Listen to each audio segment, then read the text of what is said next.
The duality of the thinker and the thought. Jiddu Krishnamurti.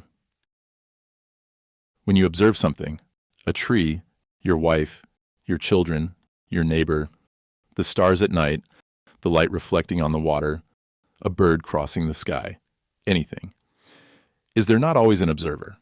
The one who criticizes, who thinks, who experiences, who seeks, the observer and that which he observes, the thinker and the thought. And so there is always a division, and this division is time. This division is the very essence of conflict. Where there is conflict, there is contradiction.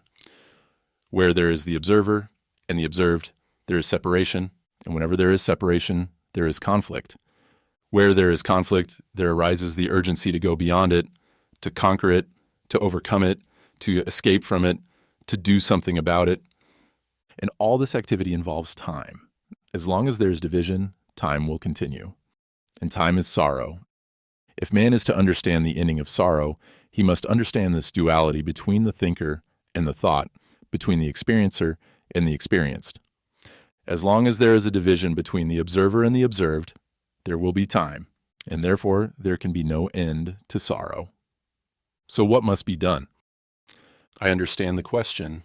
I see within myself that the observer is constantly watching, judging, criticizing, accepting, rejecting, disciplining, controlling, shaping.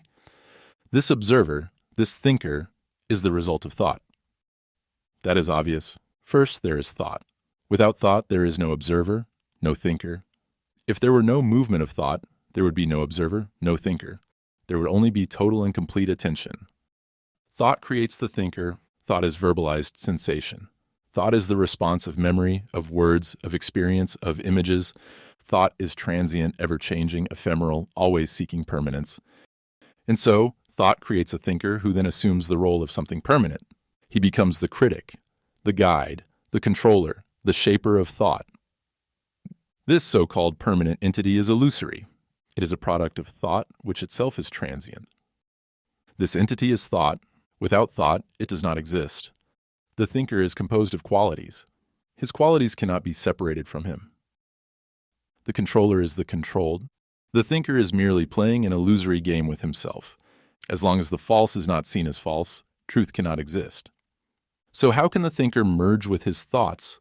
Not through the action of will, not through discipline, not through any effort, control, or concentration, nor through any other method. The use of a method implies the existence of an agent that is acting. As long as there is an actor, there will be division. Fusion happens only when the mind is completely silent, without making any effort to be silent. This silence does not occur when the thinker comes to an end, but when thought itself comes to an end. There must be freedom from the conditioned response, which is thought.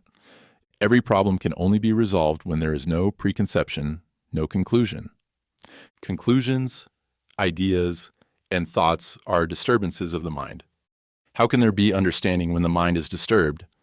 Truth comes when you do not seek it. If I may say so, be open, be sensitive, be attentive to what is, at every moment. The bliss of truth comes when the mind is not occupied with its own activities and struggles. When the observer is the observed, there is freedom. Space is necessary. Without space, there is no freedom. We are speaking in psychological terms. Only when we are in direct contact, when there is no separation between the observer and the observed, can we be in total relationship with something. If there is this complete absence of separation between the observer and the observed, then there is an immense space. In that space, there is no conflict. In that space, there is freedom. And freedom is not a reaction. You cannot say, "Now I am free," for the moment you say it, you are no longer free. Thus, when the observer looks at a tree and creates a space between himself and the tree, in that space, he nurtures conflict. Understanding this does not require intellectual agreement or disagreement, nor simply saying, "I do not understand," but rather coming into direct contact with what is. This means seeing in all our actions that each moment of action belongs to both the observer and the observed. In this space, there is pain, suffering, the desire for fulfillment, the desire to become something. And in this space, there is no real contact with anything. True contact, true relationship, has a completely different meaning when the observer is no longer separate from the observed.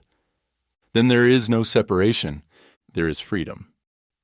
If the mind observes loneliness and tries to avoid it, there is division. But if there is no escape from loneliness, is there any separation between the observer and what is observed? Or is there only a state of loneliness? The mind is empty, alone. There is no observer who knows that there is loneliness. This is something that must be understood directly, without excessive verbalization. If we say, I am envious, and I want to stop being envious, we have already created a separation between the observer and the observed. But is the observer not the very thing he observes? If the mind has created envy, how can it free itself from envy? The mind observes loneliness. The thinker is aware that he is alone. But by remaining with that loneliness, by not escaping, by not naming it, by not trying to alter it, does any difference remain between the observer and the observed? Or is there only the state of the mind simply being alone? And if the mind accepts this state completely, without escape, if the mind realizes that any attempt to avoid this emptiness is merely a form of dependency, if the mind lets go of all dependency, then is there not liberation from all illusion? And that which is accumulated is not truth. As long as there is an experiencer who remembers the experience, truth cannot exist. Truth cannot be stored, remembered, or expressed. The desire to have experiences creates the entity that experiences and accumulates memories. Desire creates the separation between the thinker and the thought. To observe the ways of desire is self-knowledge, and self-knowledge is the beginning of meditation. When there is direct contact with something, with your wife, your children, the sky, the clouds, but thought interferes, you lose contact. Thought arises from memory, and memory creates the separation between the observer and the observed. This constant state of seeking, this endless pursuit, only ends when one fully understands that as long as there is an observer, the one who seeks experience, the one who judges, the one who condemns, there can be no direct contact with what is. When there is physical pain, there is direct perception. There is no observer feeling the pain. There is only pain. Until this truth is fully understood, life remains conflict. The only real freedom lies in seeing that the observer is the observed. The matrix is complex, but each of us holds a part of the solution. Drop your thoughts in the comments, and together we'll see beyond appearances.